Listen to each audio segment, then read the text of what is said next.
거룩한 공동체를 위하여라는 제목으로 함께 말씀을 나눕니다. 오늘 민수기를 읽었는데요. 민수기는 속출애굽기라고 불리기도 해요. 이스라엘 백성들이 430년간 애굽 땅에서 종살이하지 않습니까? 요셉으로 말미암아 은혜를 입어서 하나님께서 야곱과 그의 모든 가문들을 요셉으로 인하여 또 보호받게 하시죠.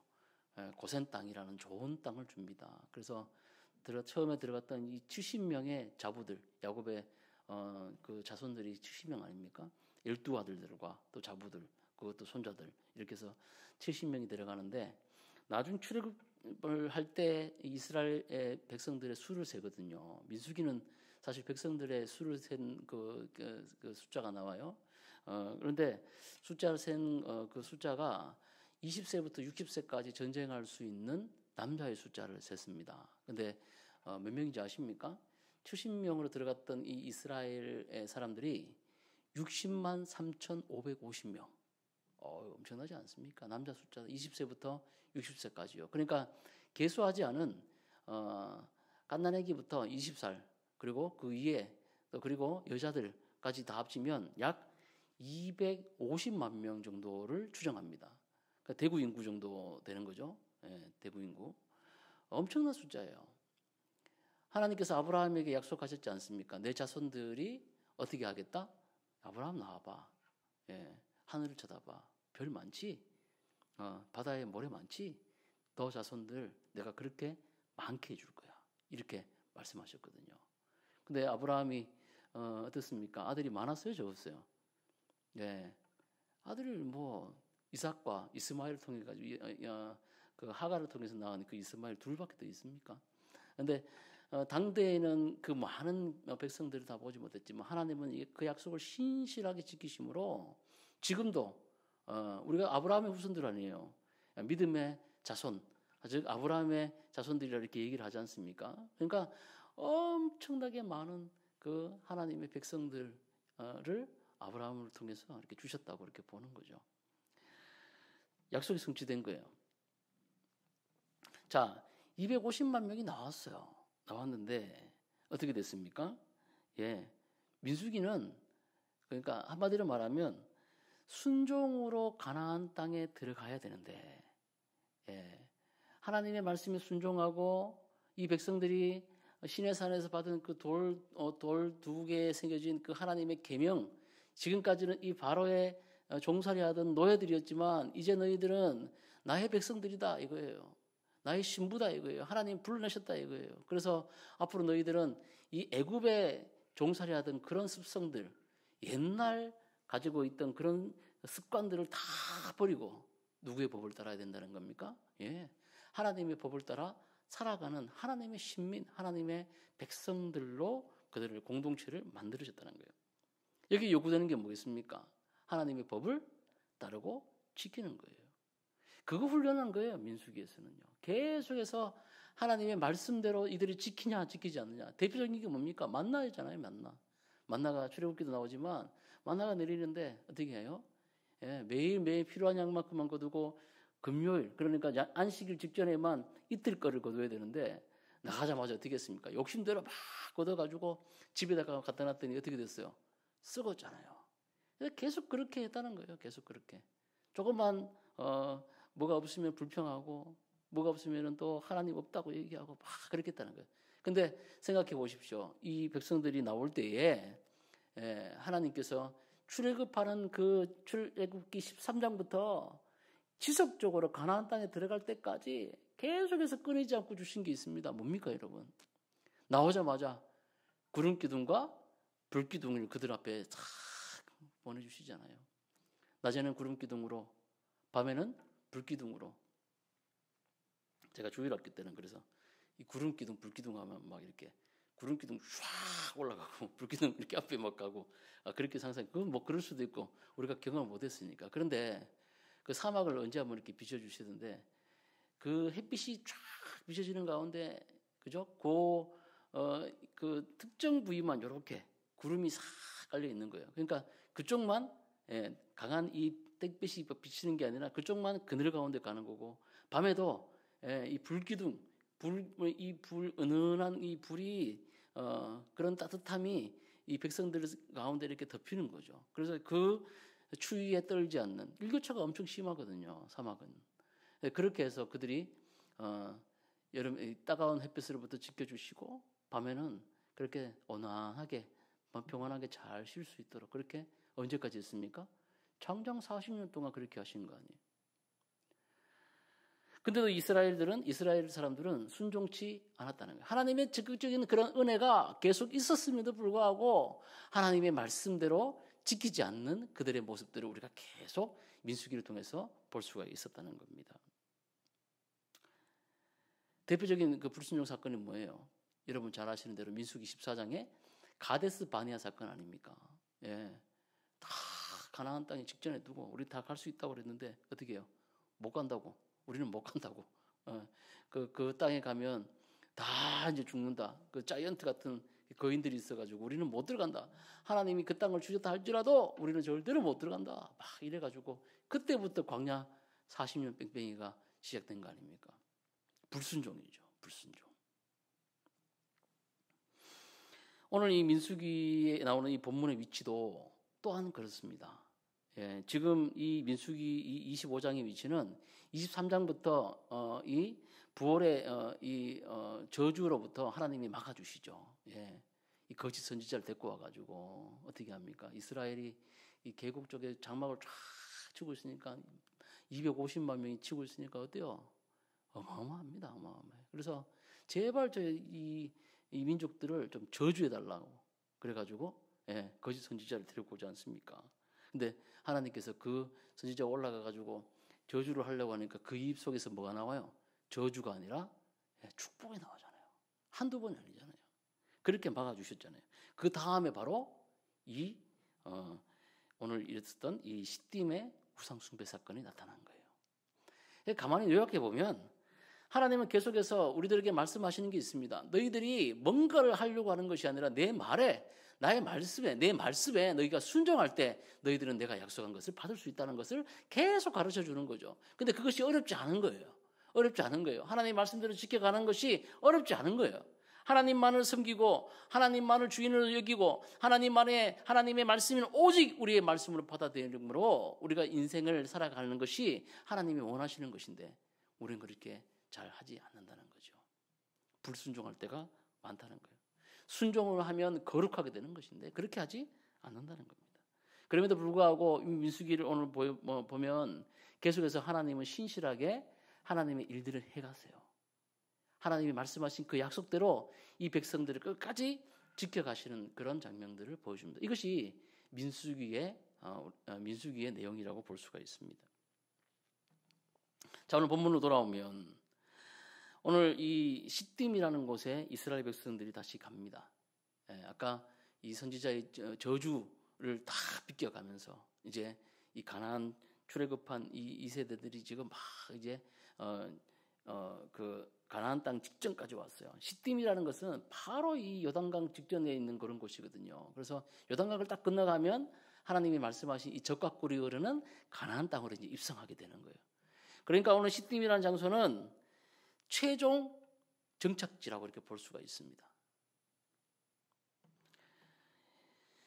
시딤은 어떻게 보면 최종 시험의 무대일 수도 있었어요. 이곳에서 어떤 일이 일어납니까? 여러분 어떤 일이든지 마지막 정착지가 제일 중요한 거예요.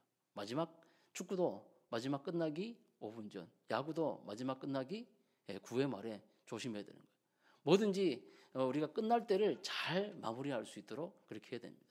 인생도 마찬가지죠. 어떤 일도 마찬가지죠. 인생 잘 사시다가 마지막에 이상하게 마침표를 찍는 분들이 있어요. 이상하게 착륙을 잘해야 되는데 착륙을 잘 못하시는 분들이 있더라고요. 이륙도 멋지게 했습니다.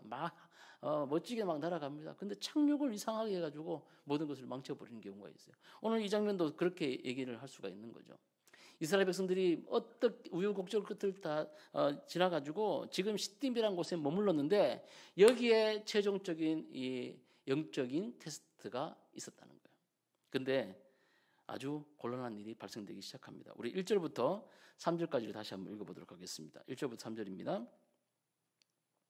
이스라엘이 시딤에 머물러 있더니 그 백성이 모압 여자들과 음행하기를 시작하니라. 그 여자들이 자기 신들에게 제사할 때에 이스라엘 백성들을 청하매 백성이 먹고 그들의 신들에게 절함으로 이스라엘이 바알 부올에게 가담한지라. 여호와께서 이스라엘에게 진노하시니라. 아멘. 어떻게 됐습니까? 이 마지막 시딤 가나안 입성을 앞둔 이 마지막 광야에 진친 이 장소에서 이스라엘은 이 시딤에서 엄청난 영적 유혹을 받게 된다는 거예요. 어떻게 됐습니까? 예, 모압의 여인들. 다시 말하면 하나님을 알지 못하는 그 우상 숭배하는 자들의 이 여인들이 어떻게 했다? 이스라엘 남자들을 꼬셔가지고 뭐 했다? 음행하기를 시작했다는 거예요. 단순하게 어떤 매춘 행위를 했다. 단순하게 어떤 여자들과 이렇게 놀았다라는 것을 의미하지는 않습니다. 이 민수기를 배경하는 이 구약의 배경에 이 제사 행위, 이 음행이라는 것은 단순히 여자하고 어떻게 놀았다, 잠을 잤다 이 정도의 개념이 아니에요. 이것은 영적 제사적 행위, 영적 예배의 행위도 같이 포함되어 있었습니다. 그러니까 고대의 이 근동의 이 예배들의 행위를 보면 큰 이 우상 숭배의 사원이 있고 거기에 여창들이 있었습니다. 그래서 이 제사를 우상을 큰 금송아지 같은 걸 만들어 놓고 거기다가 제사를 지내는 거예요. 음식을 막 차려놓고 제사를 지내 술 먹고 막 이렇게 막 제사를 지내다가 여창들이 나와요. 그러면 그 여창들이 막 제사를 지내고 나서 이 여사제들 여창들이죠. 이들과 함께 거기서 난잡한 성행위를 하는 거예요. 그게 바로 예배 행위였다는 거예요. 단순히 매춘 행위가 아니라 이것은 하나님 보시기에 뭡니까? 가증한 것이고 더러운 바로 우상 숭배 행위였다는 거예요. 이스라엘이 이 모압 여인들과 음행하기를 시작했다라고 성경이 바로 고발하고 있습니다. 어디에서요? 가나안 입성을 바로 앞둔 마지막 이 정착지에서 그런 일들이 일어났다는 겁니다. 여러분, 그러니까 지금처럼 이렇게 텐트 치고 정박하고 금방금방 갔던 그렇게 생각하시면 안 됩니다. 250만이에요. 아까 얘기했잖아요. 250만이 텐트 치고 그때 있겠습니까? 텐트 치고 이렇게 쫙 정주하던 시절이에요. 그러니까 이게 한 달이 됐는지 두 달이 됐는지 그건 알 수 없어요. 그러나 시딤이라는 것이 아카시아 골짜기라는 그런 의미를 가지고 있거든요. 그러니까 그곳에 나무가 있었다는 것은 물도 있고 살만한 곳이었다는 것을 우리가 짐작할 수가 있는 거예요. 조금 살만하고 조금 될만하고 이제 다 왔거든요. 그런 자리에서 뭐가 일어납니까? 영적 유혹이 심하게 되고 거기에 뭐예요? 음행하는 역사들, 우상 숭배하는 역사들이 일들이 나타나게 됐다는 거예요. 2절에 보니까 그 여자들이 자기 신들에게 제사할 때 이스라엘 백성을 청하매라고 말씀하고 있습니다. 여러분, 청하는 게 뭡니까? 부른다는 거 부른다는 얘기거든요. 불러요. 그 땅에 갔더니 우상 숭배하는 이스라엘 백성들이 갔더니 그 땅에 우상 숭배하는 자들을 봤을 겁니다. 야, 우리는 하나님을 섬기는데 쟤네들은 뭐 하는 거야? 라고 이렇게 봤겠죠. 신기해요. 또 여자들이 막 그렇게 하고 있으니까 이상한 눈을 쳐다보고 처음에는 거부감이 있습니다. 뭐야? 저게 뭐 하는 짓이야? 막 이렇게 속에서 역겹고 그랬을 거예요. 근데 한 번, 두 번 가다 보니까 뭐 합니까? 모압 여인들이 불러요. 이리 와보세요. 이렇게 불러요. 부르는 거예요. 이스라엘을 끊임없이 우상 숭배의 음행의 자리로 계속하여 청했다, 불렀다는 그런 의미를 가지고 있습니다. 한두 번으로 여러분 넘어가지 않아요. 죄는요, 한두 번으로 여러분 우리를 넘어뜨리지 않습니다. 죄는 계속해서 보여줍니다. 그리고 계속해서 초청을 해요. 계속해서 우리를 부릅니다. 죄의 자리로 죄의 모습들을 계속 보여줘요. 처음에는 그것이 역겹고 더럽고 그거 정말 하기 싫은 건데 계속 보면 뭔가가 독특해 보여. 괜찮아 보여. 세련돼 보여. 이런 게 있어요. 괜찮을 것 같아요. 내가 하는 이 자리, 내가 하나님을 섬기고 내가 하나님 앞에서 열심히 살아가고 성실을 다해 일하고 가정을 돌보고 여러분에게 맡겨진 그런 하나님의 일들을 해나가는 것이 지루하게 느껴질 때쯤 뭐예요? 청하는 거예요. 바알의 그 여인들이 청하는 겁니다. 얼마나 세련되고 좋아 보이는지 몰라요. 한 번쯤 일탈을 해보고 싶은 그런 생각들이 있을 때쯤 그런 죄의 유혹이 있다는 겁니다. 이런 얘기하면 또 남자들만 이렇게 막 이 남자들이 문제다 이렇게 얘기하는데 아니에요, 여러분. 영적인 부분을 보셔야 됩니다. 그리고 요즘엔 또 뭐 남자 여자 할 게 있습니까? 없잖아요. 물론 뭐 요즘은 뭐 대놓고 얘기하지 않습니까? 간통죄도 없는데 뭐 사랑이 뭐 이런 얘기하면서 그렇게 하지 않습니까? 얼마나 어려운 시기를 지금 살고 있는지 모릅니다. 절대 가치가 다 무너져 버린 가장의 권위, 아버지의 권위가 어디 있습니까, 여러분? 지도자의 권위가 어디 있어요? 절대 가치가 어디 있어요, 지금 세상에? 초등학생이 올린 야동을 다른 60대, 70대가 보고 막 서로 그렇게 막 돈 주고 사는 세상이 되어버렸습니다. 얼마나 비참한 세상이 된지 몰라요. 계속 청한다는 거예요. 끊임없이 우상 숭배와 그 음행의 자리. 아까 말씀드렸지 않습니까? 이 음행이라는 것이 단순하게 그 여자들과 자는 것만 얘기하는 게 아니라니까요. 하나님만 섬겨야 되는 이스라엘 백성들, 하나님 앞에 순종해야만 살 수 있는 이 백성들이 어디로 간다? 우상 숭배의 자리로 계속해서 부름을 받고 있었다는 거예요. 여러분, 어떤 부름에 응답하는가가 자기의 정체성을 결정하는 줄 믿습니다. 누구의 부름에 응답할 것인가? 우리 젊은이들, 그죠? 20대에 국가의 부름을 받고 이제 가는 거 아닙니까? 그럼 어디로 가요? 군인이 딱 되는 거죠. 그래서 저 같은 경우에 빨간 명찰을 딱 달고 막 국가를 위해서 요즘에 뭐 1년 얼마밖에 안 하지만 저는 26개월 만땅을 다 치웠습니다. 그러니까 그런 거예요. 하나님의 부름에 응답한 사무엘 두 번 불렀는데 못 알아들었잖아요. 엘리가 가르쳐주지 않습니까? 주의 종이 듣겠습니다 라고 얘기할 때 하나님의 부름에 응답하여 나갔던 사무엘은 하나님의 선지자가 됩니다.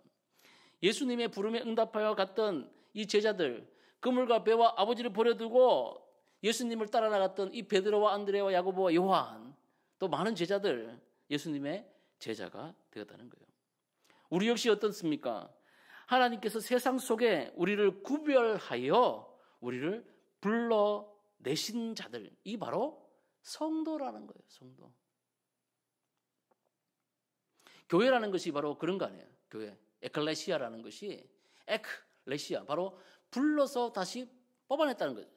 세상 가운데 우리를 구별하여 불러 한 명 한 명을 뭉텅그려서 이만큼 그룹 이만큼 부르는 게 아니라 각자 한 명 한 명을 우리 주님께서 불렀다는 것을 얘기하는 거예요. 부르셔서 예수 그리스도를 믿게 하심으로, 아멘, 우리가 거룩한 자들, 무리들이라고 불리는 성도가 되었다는 거예요. 거룩할 성, 무리도, 거룩한 무리들이 되었다는 것을 말씀하는 거죠. 사랑하는 여러분, 언제나 우리에게 이런 시딤의 모함 여인들과 같이 마귀가 우리를 언제나 죄의 자리로 청하고 부르고 있다는 사실을 항상 경계해야 될 줄로 믿습니다. 멍청하게 그냥 있다가, 그죠? 뭐 이렇게 부르면 뭐 뭔가 싶어서 가다가 그냥 거기에 훅 빠져드는 거예요. 어리하게 있다가 그렇게 되는 거예요. 우리가 말씀을 지금 읽고 있지 않습니까? 잠언을 읽고 신약을 지금 읽어가고 있잖아요. 벌써 오늘 지금 벌써 이제 막 요한복음 넘어가고 사도행전을 막 넘어가잖아요. 이번 주에 이제 사도행전 넘어가는데, 매일 5장씩 읽잖아요. 근데 말씀을 읽어가는 게 왜 읽어갑니까? 하나님을 만나고 하나님의 말씀을 통하여 말씀에 이 안경을 끼고 세상을 바라볼 때, 세상 속에 있는 이 죄의 요소들을 발견하는 겁니다. 성령의 조명하심을 통하여 말씀을 깨닫고 지혜의 말씀을 가지고 복음으로 이 세상을 살아갈 수 있는 우리들이 만들어지는 것은 바로 이 말씀을 통하여 우리가 볼 수 있는 눈들이 열려진다는 거예요. 자기의 경험요? 자기의 생각요? 아니에요. 얼마나 빨리 바뀝니까? 옛날 생각들 가지고 있는 옹고지신이라 해서 뭐 좋은 생각들도 있습니다만 중요한 거 뭡니까? 따라가지를 못해요. 윤리와 도덕이 어떻게 따라갑니까? 못 따라가요, 여러분.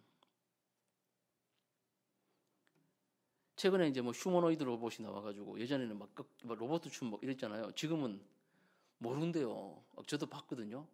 와, 관절을 꺾는 게 이거 뭐 옮기는 거 손가락 이렇게 드는 거하고 이게 완전히 자유로워졌어요. 상용화 지금 직전까지 왔고 이미 더 뭐 다 만들어져 있는 것 같아요. 이제 법적인 문제들만 남은 것 같아요. 뭐 자율주행 택시 뭐 그런 마찬가지고 또 우리 안에 이제 사이보그 그러니까 뭐 팔이 이제 하나 없잖아요. 그러면 이 팔을 신경계를 이렇게 붙여가지고 움직일 수 있도록 만들었습니다. 이번에 러시아 우크라이나 전쟁 때문에 정말 많은 젊은이들도 군인들이 다치고 상위 군인 됐잖아요. 그래서 뭐 팔이 한짝 없고 다리가 없고 뭐 혹은 뭐 눈이 없고 뭐 이렇게 이제 되는 경우들이 생겨나는데 이런 거를 로봇 기술을 통해 가지고 이렇게 만들어낸다는 거예요. 점점 바뀌고 있습니다. 엄청나게 빨리 바뀌고 있어요.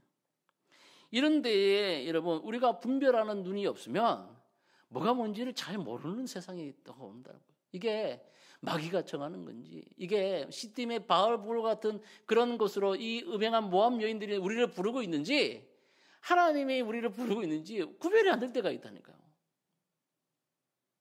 사랑하는 여러분, 여러분들에게 이런 구별되는 은혜들이 있으시기를 주의 이름으로 축복합니다. 오직 하나님의 말씀을 통하여 여러분 가운데 구별되는 역사가 나타나시기를 주의 이름으로 축복합니다. 청할 때 여러분 단호하게 듣지 마시기 바랍니다. 우리를 부를 때 여러분 딱 끊어버리시기를 주의 이름으로 축복합니다. 근데 어떻게 됐습니까? 그들이 듣고 유혹하는 우상에게 바쳐진 제물과 또 세상 참 좋아 보이는 그런 쾌락에 그들이 동참하기 시작했다는 거예요. 3절에 보면 바알 부올에게 가담했다라고 이렇게 얘기합니다. 가담했다. 처음에 슬쩍 가봤다가 부르니까 갔다가 어리하게 뭐 주는 음식 좀 받아 먹다가 그냥 그 여창들하고 그냥 자버린 거예요. 근데 가담했다는 것은 어떤 말씀이냐면 깊숙이 배인 습관과 고질적이고 반복적인 일들을 표현하는 말씀이에요. 처음에 한 번씩 이제 갔다 실수할 수 있어요. 들어갔다, 이건 잘못 왔다. 다시는 내가 하지 말아야지. 이렇게 될 수 있는데 이게 깊숙이 습관이 배어요. 깊숙이 고질적으로 반복적으로 계속 이 일들을 했다는 그런 말씀이에요. 다시 말하면 공공연하게 대놓고 그 일들을 했다는 거예요. 그런 짓을 했다는 것을 성경이 고발하고 있습니다. 몇몇이 문제가 아니라 숨어가지고 몇몇이 그렇게 했는 게 아니라 이제는 대놓고 하더라는 거예요. 대놓고. 숨어가지고 몇 놈만 가가지고 이렇게 숨어가지고 이렇게 하는 게 아니라 아주 대놓고 하더라는 거예요. 대놓고 하더라는 거예요. 예전에 저도 막 이렇게 한참 이제 군대 갔다 와가지고 막 이게 있을 때는 동네에서 담배 피우고 있는 놈들 보면 제가 진짜 달려가가지고 막 뭐라 했어요. 야, 지금 같으면 큰일 납니다. 그때 그랬어요. 저도 막 신대원 막 준비하고 있는데 아니 고등학생이니까 중학생 놈들이 그 신대원 그 전도사님들 막 공부하고 있는 거기 교회 월요일마다 공부를 했거든요. 모여가지고 강의도 이렇게 듣고 있는데 그 화장실에 모여가지고 담배를 보고 피우고 있는 거예요. 그래가지고 더 기가 막힌 거 뭐냐면 숨어서 피는 게 아니라 대놓고 피더라고요. 대놓고 화장실에 대놓고 교복 입고 대놓고 이렇게 담배를 팍팍 팔고 있더라고. 그럼 어떻게 하겠습니까? 예, 피하면 안 되잖아요. 그래서 얼마나 뭐라 그랬는지 몰라요. 예전에는 어떤 나쁜 짓을 하면 좀 어른을 보면 무서워하는 게 있었어요. 숨어서 하고 안 들키려고 하고. 그래서 뭐 여학생들은 뭐죠? 이거 나무젓가락으로 막 담배 이렇게 숨어가지고 피고 뭐 이런 것도 여러 번 봤습니다만 어른 보면 막 도망가고 그랬잖아요. 근데 요즘에는 어떻습니까, 여러분? 대놓고 그래요, 대놓고. 빨리 가시라고.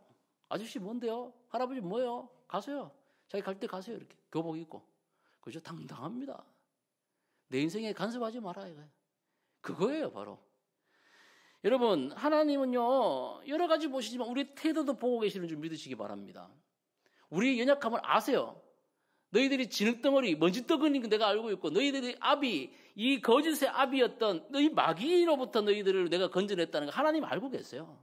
예. 그러니까 예수님 필요하시죠. 근데 중요한 게 뭡니까? 뻔뻔해지면 안 된다는 거예요. 죄에 대해 가지고 뻔뻔해지면 안 된다는 거예요. 실수할 수 있어요. 넘어질 수 있어요. 여러분, 제가 정당화하자는 게 아닙니다.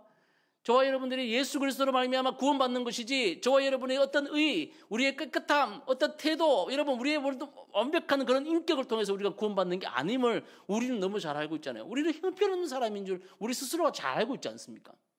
중요한 게 뭡니까? 하나님 앞에서 뻔뻔하면 안 된다는 거예요.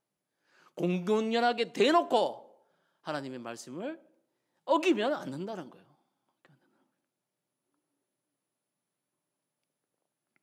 요즘은 뭐 그런 게 너무 많지 않습니까? 예. 아주 대놓고 하나님을 무시하잖아요. 저는 무섭습니다. 무서워요. 야, 어떻게 대놓고 저렇게 하나님 어디 있냐고 막 얘기해요. 하나님 막 이름을 막 함부로 얘기해요. 야, 여러분 두려운 세상이에요. 저보고도 뭐 지옥 가봤냐고, 천국 있냐고. 여러분 진짜 있으면 못 들어갈 겁니까? 여러분 감당 안 돼요. 여러분 감당할 수 있겠어요? 하나님의 진노를? 우리 뭐 살아봐야 이제 뭐 강건하면 70이요, 80입니다. 더 많이 살아봐야 80, 90, 뭐 100살 다 죽어요. 그 전에 어떻게 될지 모르겠지만 우리 다 심판됐습니다. 있으면 어떡하려고 그래요, 여러분 진짜. 있어요. 천국과 지옥이 있어요. 하나님의 진노가 있다니까요. 감당 안 돼요, 여러분. 그 진노. 여러분이 무엇을 상상하시든 하나님의 진노, 마지막 날에 예수 그리스도를 믿는 자들과 믿지 않는 자들이 갈라져 하나님 앞에 심판을 받고 어린 양 앞에 심판을 받고 예, 천국과 지옥으로 갈라졌을 때 하나님의 그 엄중한 진노가 임하게 될 때 아무도 그 앞에 여러분 견딜 수 있는 자가 없습니다. 장담하지 마세요. 반드시 심판이 있습니다. 반드시 천국과 지옥이 있어요. 그러면 여러분 예수 그리스도를 믿으시기를 주 예수님의 이름으로 축복합니다. 지금 마지막 은혜의 때예요. 예수님 믿으셔야 되는 거예요. 하나님은 이러한 죄에 대하여 진노하십니다. 진노하세요. 하나님이 우리를 미워하시는 게 아니라 뭘 미워해요? 죄 짓는 걸 미워해요. 죄 짓는 거. 죄와 하나님은 거룩하시기 때문에, 거룩이시기 때문에 예, 이 죄와 같이 있을 수가 없어요. 이 죄를 여러분 절대로 용납하실 수가 없습니다. 죄의 근원은 뭡니까? 하나님처럼 되려고 하는 거잖아요. 하나님처럼 되는 게 교만이잖아요. 교만. 이 에덴 동산에서 마귀 이 뱀에 꼬셨던 게 뭡니까? 너도 이 선악을 알게 하는 나무의 열매를 먹는 즉시 누구처럼 눈이 밝아진다? 하나님 같이 된다. 하나님처럼 된다라고 얘기하잖아요. 그 듣고 진짜 이 선악 알게 하는 이 열매를 먹고 싶어 먹었겠습니까? 아니에요. 하나님처럼 된다고? 야, 이 중요한 걸 하나님이 내한테 얘기 안 해주셨다고? 의심이 들어간 거죠. 그러므로 이것을 따먹고 자기가 함께한 아담에게도 준 거 아닙니까? 하나님처럼 되려고 하는 마음. 그게 죄의 근본이에요. 거기서부터 모든 게 발생된다는 거죠. 이 죄에 대하여 하나님은 절대로 좌시하지 않으신다는 거예요. 어떻게 하십니까? 25장 4절부터 5절 봅시다. 여호와께서 모세에게 이르시되 백성의 수령들을 잡아 태양을 향하여 여호와 앞에 목매어 달라. 그리하면 여호와의 진노가 이스라엘에게서 떠나리라. 모세가 이스라엘 재판관들에게 이르되 너희는 각각 바알부올에게 가담한 사람들을 죽이라 하니라. 아멘. 하나님은 진노하셔서 백성들의 누구를? 지도자들을 복달게 하십니다. 여기에 보면 태양을 향하여라고 하잖아요. 태양을 향해서 이스라엘 여호와 앞에 목매어 달라고 합니다. 좀 끔찍한 장면들이 많이 나와요. 그만큼 죄를 미워하시는 거예요. 여호와의 진노가 이스라엘에게 임하시는 거예요. 다 없애버리겠다. 진노가 무섭습니다. 맹렬합니다. 근데 중요한 게 뭡니까? 여기에 이스라엘의 지도자들 14절을 우리가 한번 보면 참 나중에 좀 이따 또 나오겠지만 14절을 보면 자, 보세요. 14절. 죽임을 당한 이스라엘 남자 곧 미디안 여인과 함께 죽임을 당한 자의 이름은 시므리니 살루의 아들이요 시므온의 조상의 가문 중 한 지도자이며 라고 얘기해요. 지도자예요. 지도자들부터 뭡니까? 하나님의 말씀을 우습게 알았다는 거예요. 바알보올에 가담했다는 거예요. 습관적으로 공공연하게 대놓고 죄를 짓기 시작했다는 겁니다. 그러니 여러분 어떻겠습니까? 지도자가 그 모양이니 어떻겠습니까? 온 나라가 다 음행했다는 거예요. 그것을 죄를 죄로 여기지 않았다는 거예요. 저도 걱정이 많이 됩니다. 우리나라 저도 지도자 있지 않습니까? 또 교회를 맡겨주셔서 저도 있는데 저도 저를 보면 참 안심스러울 때가 많거든요. 야, 내가 이 목사를 일을 해서 이 성도들에게 말씀을 전하고 이렇게 한다고 참 안심할 때가 있어요. 여러분 저를 위해서 많이 기도해 주시기를 주님의 이름으로 부탁을 드립니다. 예, 연약합니다. 저도 부족해요. 그래서 여러분 기도가 필요합니다. 예, 저를 위해서 기도해 주시고 또 우리 가족을 위해서 기도해 주시고 목사관을 위해서 여러분 많이 기도해 주시기를 부탁드립니다. 예, 지도자가 바로 서야 되지 않겠습니까? 우리나라도 마찬가지죠. 정직한 나라가 돼야 돼요. 정직한 나라가. 예, 거짓말하지 않는 나라. 정직한 나라. 지도자들이 계속 재판에서 있고 지금만 얘기하는 게 아니에요. 계속해서 정권이 바뀔 때마다 계속해서 여러분 어떻게 합니까? 다 비리가 있어요. 다 뭐가 있습니까? 뒤가 안 좋아요. 재판장에 있으면 다 거짓말합니다. 뭘 배우겠습니까? 이 나라와 이 민족의 앞날 가운데 뭘 배우겠어요? 지금 GDP 우리나라의 수입이 3만 몇천 불 넘어가고 예, 잘 산다고 얘기하고 세계 경제대국 외환보유고가 10위 안에 들어가고 경제 군사적 여러분 그렇게 넘어가면 뭐 합니까? 거짓말하는 나라인데요. 정직하지 않은데요. 솔직하지 않아요. 다 속이고 있어요.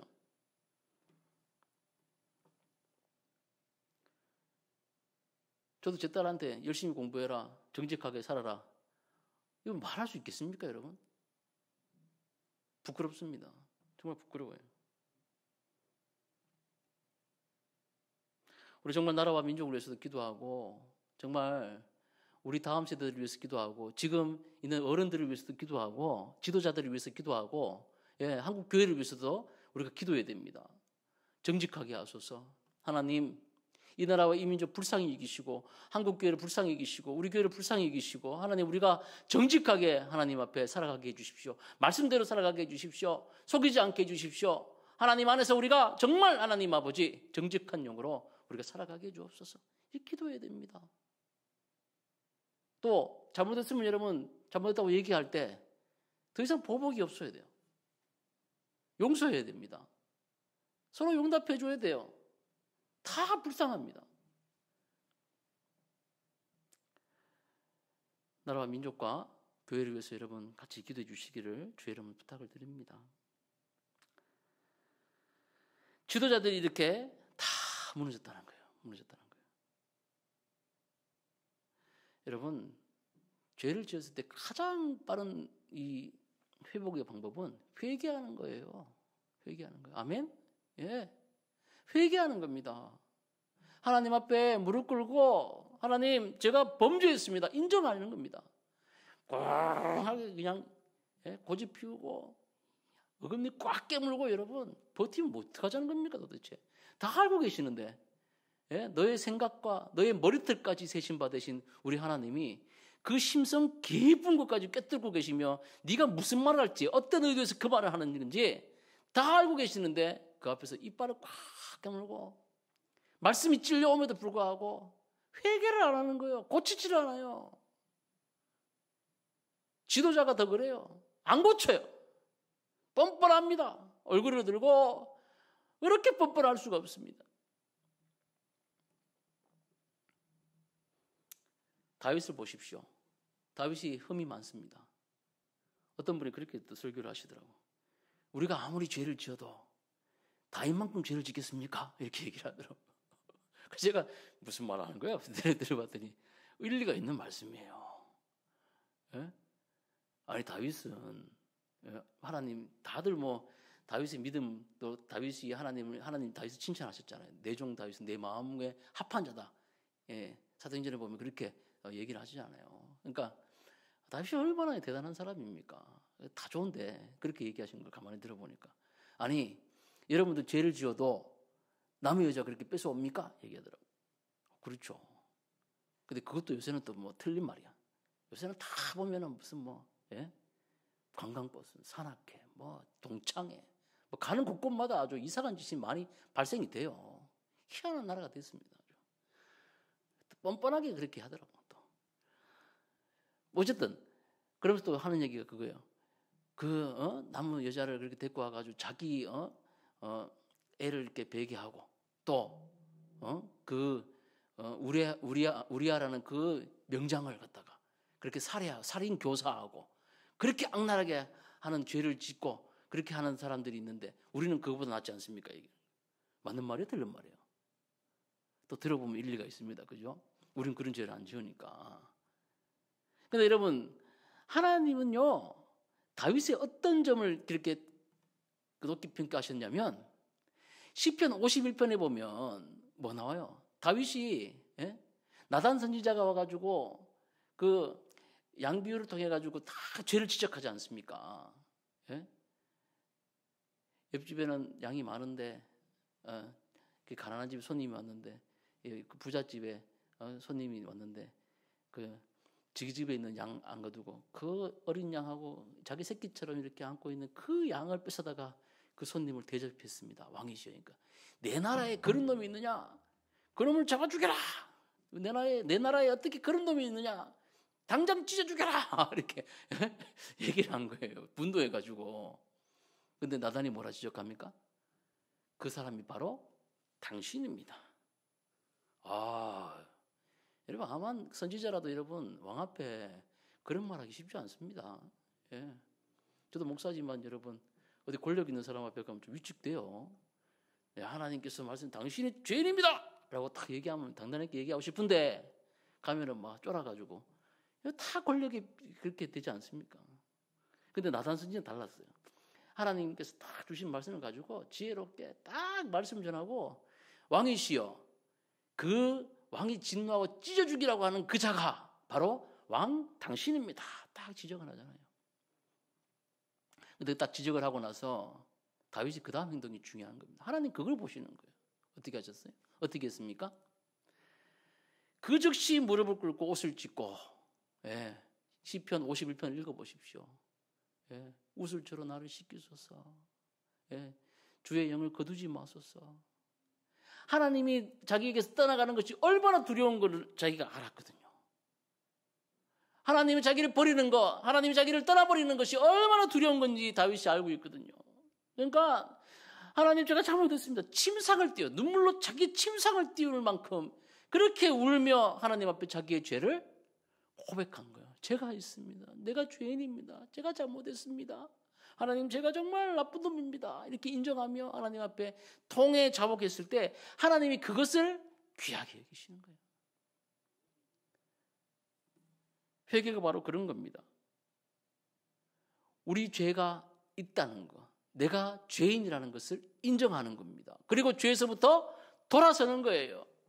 예수 그리스도의 십자가를 믿으며 어떻게 합니까? 내가 교만했습니다. 하나님이 없다고 얘기하고 내 멋대로 살려고 노력하고 내 고집대로 살려고 노력하고 그렇게 살아왔습니다. 주님 용서해 주옵소서. 이렇게 주님 앞에 돌아가는 거예요. 우리의 말, 행동, 태도, 생각, 우리 모든 것들 눈만 뜨면 죄 짓지 않습니까? 저도 교회 안 오면 뭐 하겠습니까? 죄 짓는 것밖에 안 해요. 생각으로 짓고 말하면 말하다가 죄 짓고 전화통화 처음에는 좋은 말로 시작했다가 여러분 시험해 보세요.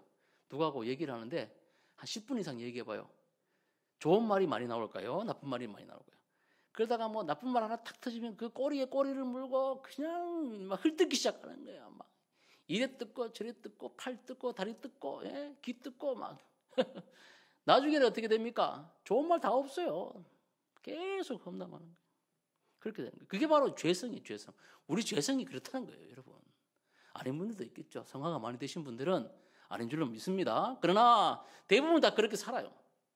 그래서 우리는 날마다 회개해야 되는 거예요. 말씀 앞에 우리의 자신을 돌아보며 우리 생각을 놓고 하나님의 말씀 앞에 우리의 모습들을 달아보며 날마다 주님 앞에 엎드려 회개해야 되는 겁니다. 주님, 제가 잘못했습니다. 내 생각을 고쳐주소서. 내 입술에 이 말들을 주님 고쳐주시고 내 입에 파수꾼을 세워주소서. 내 행동과 내 눈빛으로 하나님 마음을 아프게 했던 이 모든 것들, 이 게으르고 나태한 나의 생활들, 하나님 이 모든 시간들을 낭비했던 것들 주님 용서해 주옵소서. 이렇게 나가야 되는 거예요. 그럴 때 하나님의 은혜의 역사가 시작됨을 믿으시기를 바랍니다. 그때 하나님의 진노로부터 피할 수 있다는 것을 여러분 기억하시기 바랍니다. 우리는 이미 진노로부터 멀어졌어요. 왜? 우리 때문입니까? 아니에요. 우리는 예수 그리스도, 우리 주님께서 우리를 위하여 십자가에 죽어주심으로 우리의 모든 죄를 속죄, 죄값을 다 치러주신 거예요. 그러면 멋대로 살아야 됩니까? 아니죠. 그렇기 때문에 오늘 넘어지더라도, 그렇기 때문에 오늘 잘못하더라도 다시 주님 앞에 엎드려 다시 우리의 삶을 고치고 열심을 다해 성화의 과정을 밟아가야 되는 거예요. 어디서?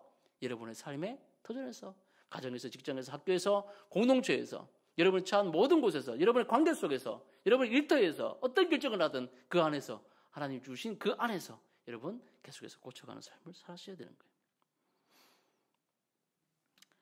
자, 하나님의 진노가 이렇게 임했는데도 정신을 못 차린 자들이 있습니다. 6절 보십시오. 6절. 이스라엘 자손의 온 회중이 회막문에서 울 때에 하나님이 지금 진노해서 태양을 향해 달라고 얘기하셨지 않습니까? 숭숭합니다. 진노의 분위기가 있어요. 그런데 25장 6절, 이스라엘 자손의 온 회중이 회막문에서 울 때에 이스라엘 자손 한 사람이 모세와 온 회중의 눈앞에 미디안의 한 여인을 데리고 그의 형제에게로 온지라. 참, 여러분, 이게 이스라엘의 상황입니다. 공공연한 죄가 얼마나 무서운지를 가르쳐주고 있어요.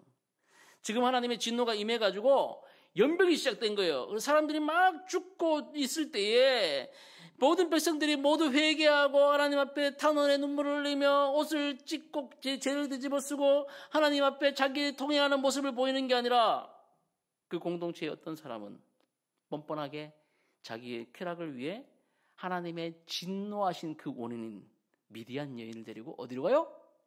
이제는 자기 막사로 데리고 가는 거예요. 예전에 어디로 갔어요? 바알 부올에 가담하려고 그런 신전을 찾아갔어요. 갔는데 이 죄가 어디로 온다? 자기의 막사로 가지고 온 거예요. 무섭습니다, 여러분. 아까 말씀드렸잖아요. 공공연한 죄가 그때는 막 찾아가야 되고 어디 가야 되는데 이제는 어디다가? 자기 집 안에서 여러분 무서운 죄를 저지르고 있는 일이 어디에서 발생합니까? 하나님이 진노가 임하고 있는, 하나님이 지금 진노가 시작되어서 하나님의 심판이 시작되고 있는 그 시점에 두려워하는 마음이 없어져 버린 거예요. 하나님이 없으니까 자기 막사, 자기 집안에서 그 더러운 죄를 짓더라는 거예요.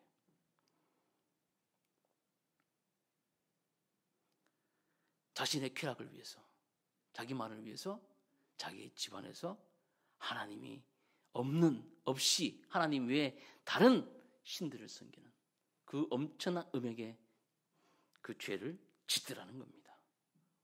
이게 이스라엘의 영적 상황이었습니다. 지금 우리가 그렇지 않습니까, 여러분? 저와 여러분들의 모습들이요. 우리는 한번 돌아봐야 됩니다. 우리 자신을 깊이 있게 돌아봐야 돼요. 여기 있어서 설교하는 저 자신과 우리 교회와 여러분 이 대한민국과 한국교회와 우리 실정 가운데 정말 우리는 이런 모습이 아닌지, 어떻게 저런 일이 있느냐? 아니요. 성경은 네가 바로 그런 사람이야. 너야. 라고 이렇게 지적하고 계시다는 것을 잊지 마셔야 됩니다. 나라 전체가 힘들다고 함께 노력하자고 할 때 일부에서는 자신만을 위한 이율 배반적인 행동을 하더라는 거예요. 그 국가 부도의 날인가 그 영화가 있었잖아요. 예전에 누구죠? 하여튼 나오는 국가 부도의 날 김현수하고 막 이렇게 나오잖아요. 근데 거기 우리 IMF 때 이 상황이 나타나거든요. 국가가 부도됐어요. 국가 부도. 주식이 막 곤두박질 치고 막 가지고 있던 그때 제가 알던 그때 저도 생생히 기억나는 게 저도 그때 군대 막 제대하려고 하는 그 시점이었거든요. 나가서 이제 막 제가 알던 형님들은 철학과 4학년에 어떤 건설회사에도 막 취업되고 막 그런 판이었는데 그때는 막 교수님이 추천서만 써주면 막 데려가고 하는 그런 시절이었는데 제가 군대 제대할 때쯤 되니까 국가가 부도가 났다는 거예요. 야, 이게 뭐냐? 그래서 나갔더니 일자리도 없어. 노가다판도 없어요. 그렇게 어려운 시대였더라고요. 더군다나 증권사도 문 닫고 뭐 당연하겠죠. 집값은 뭐 폭락하고요. 그리고 뭐 은행도 망했습니다. 제가 이제 포항에 있던 그 대동은행도 망했어요. 나 은행이 망할 줄 몰랐네요. 은행이 망하더라고요. 은행이. 철강에서도 막 회사는 막 망해가지고 막 없어져 버리고. 그러니까 뭐 그때 받았던 무슨 어음이나 이런 거 다 휴지자가 되는 거 아닙니까? 그 연쇄 부도가 막 나잖아요. 집집마다 막 난리죠, 난리예요. 엄청나게 많은 사람들이 또 극단적인 선택을 하셨어요. 그럴 때에 국가 부도의 날 보면 그 이제 거기에 몇몇 사람들이 뭉쳐가지고 달러 사고 이래가지고 뭐 합니까? 강남에 있는 집들을 막 사들이잖아요. 그래가지고 몇 명만 엄청나게 이제 부를 축적하지 않습니까? 다 함께 노력하자고 금모으기 하고 막 나라가 일어나가지고 막 뭐 금모으기도 여러분 우리나라 IMF 그렇게 빨리 졸업한 것도 온 우리 사람들이 그렇게 우리 국민들이 착하지 않습니까?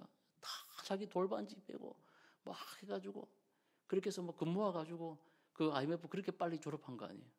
그럴 때 몇몇 놈들은 뭐 하더라? 자기 이속 챙기고 자기 부자 되고 그것만 하더라. 교회가 회개를 선포하고 나아갈 때 자신은 그 회개하는 공동체 앞에서 여전히 죄를 짓고 있는 것이 혹시 나의 모습은 아닌지를 우리가 깊이 있게 생각하고 고민해야 된다는 거예요. 나는 아니겠지. 뭐가 아니긴 아닙니까? 당신 얘기인데요. 우리 얘기예요. 우리 얘기. 얼마나 뻔뻔한 모습이 나타나고 있습니까? 얼마나 뻔뻔한지 모릅니다. 내가 될 수 있다는 사실을 여러분 기억하셔야 돼요. 막상 안에 자기 집안에 이 음행의 여인, 음란한 여인을 데리고 들어가는 죄를 가지고 들어가는 이 모습이 우리의 모습이라는 사실을 여러분 절대 잊어서는 안 됩니다. 성경이 지금 경고하고 있는 거예요. 이때 성경이 한 사람을 주목합니다. 그가 누굽니까? 비느하스예요. 비느하스가 이 둘을 따라가지고 분노하는 마음으로 따라 들어가서 창을 가지고 그냥 둘을 꼬챙이로 찔러가지고 잔인한 장면인데요. 찔러가지고 그냥 둘을 다 그 자리에서 꼬챙이로 찍어가지고 그냥 죽여버려요. 근데 성경은 뭐라고 얘기합니까? 나중에 하나님의 질투심으로 비느하스가 이 일을 행했다라고 얘기해요. 하나님의 질투심으로 이 일을 행했다라고 이렇게 말씀합니다. 우리 25장 자 보세요. 11절 제사장 아론의 손자 엘르아살의 아들 비느하스가 내 질투심으로 질투하여 이스라엘 자손 중에서 내 노를 돌이켜 내 질투심으로 그들을 소멸하지 않게 하여도다. 아멘. 그래서 연병을 통해 가지고 죽은 자가 24,000명이 됐을 때 딱 멈추게 된 거예요. 가만 생각하면 24,000명도 엄청 많이 죽은 거 아닙니까? 딱 10분의 1이 죽은 거예요. 아까 제가 250만 명쯤 얘기했잖아요. 그러니까 딱 10분의 1을 다 죽이고 원래는 다 진멸하려고 하셨을 거예요. 몇 명만 놔두고 딱 하나님은 그렇게 해서 다시 시작하시려고 마음을 먹으시는 것 같은데 이 비느하스가 나와가지고 하나님의 질투심, 하나님의 마음을 아는 거죠. 하나님의 마음을 알고 그 마음으로 이 죄를 찔러서 없애버렸을 때 하나님이 네 이 공동체 안에 내 마음을 아는 자가 있구나 인정을 하시는 거예요. 내 질투심, 내가 너희를 얼마나 사랑하는지를 너희가 알고 있구나. 내 열심을 너희가 알고 있구나. 이렇게 인정을 하신 거죠. 그리고 이 모든 진노를 거두게 하신 거예요. 사랑하는 여러분, 누가 하나님의 마음에 합한 질투심을 가지고 이 땅을 살아갈 것입니까? 누가 하나님의 열심과 같은 그 열심을 가지고 이 땅을 살아가실 겁니까? 하나님은 지금도 하나님의 질투심을 가진 저와 여러분들을 기다리고 계시는 줄 믿으시길 바랍니다. 저는 우리 배고 사랑스러운 교회가 크리스찬 정체성을 가지고 사명을 다한 삶을 살아갈 때 하나님의 열심, 하나님의 질투심을 가지고 세상을 향해 걸어가고 뛰어가고 날아가는 주의 사람들이 다 되시기를 소망합니다. 그래서 이 비느하스가 나중에 어떻게 돼요? 하나님께서 이 비느하스를 들어 영원한 평화의 언약을 맺으시잖아요. 예, 비느하스 때문에. 그리고 이 비느하스에게 영원한 제사장 가문으로 영원한 제사장으로 세워주시지 않습니까? 비느하스를 통해서 이제 이 비느하스를 통해서 이 죽었던 자들이 하나님과 연합되는 이 중개 매개체의 역할을 하는 그런 영원한 제사장으로 만들어주지 않습니까? 우리 배고 사랑스러운 교회 성도들은 마찬가지입니다. 저와 여러분들이 성도로 부르심을 받았어요. 하나님의 거룩한 제사장으로 질투심을 가지고 이 땅 가운데 살아가실 때 하나님은 저와 여러분들을 통하여 하나님의 역사를 이루어 가실 줄 믿으시기 바랍니다. 하나님의 열심, 하나님의 질투심, 하나님의 마음을 소유한 저와 여러분들이 가는 곳마다 그곳에 하나님의 진노가 멈추어지는 역사가 나타나는 거예요. 하나님의 그 무시무시한 진노가 멈추어지고 우리가 가는 곳마다 생명이 살아나는 놀라운 역사가 일어나게 될 줄 믿으시기를 바랍니다. 말씀을 마무리합니다. 교회 공동체는 유혹과 시험이 가득한 광야의 길을 걷고 있습니다. 우리가 걸어가는 길은요, 어마무시한 시험의 길이에요. 왜? 그럴 수밖에 없죠. 하나님이 거룩한 공동체는 태생이 다르니까요. 걸어가는 길이 다르니까요. 선택할 수 있는 게 다르거든요. 그렇기 때문에 어쩔 수 없이 필연적으로 우리는 유혹과 시험 안에 있다고 봐야 됩니다. 특별히 지금 같은 시대는 시딤에 유혹하는 모함 여인들과 같이 우리를 얼마나 은밀하게 음행하도록 초청하고 있는지 모릅니다. 마귀가 우는 사자같이 산길자를 찾아 헤매고 있는 이때에 저와 여러분 말씀으로 깨어있어 그 부름에 응답하는 것이 아니라 하나님의 부름에 날마다 응답하는 여러분 되시기 바랍니다. 또한 하나님의 질투심, 하나님의 열심을 가지고 이 땅 가운데 여러분에게 주어지신 그 공동체, 또 여러분에게 주어진 그 사명 가지고 살아갈 때 여러분을 통하여 놀라운 회복의 역사가 나타나게 될 줄 믿으시기를 주의 이름으로 축복합니다. 기도하겠습니다.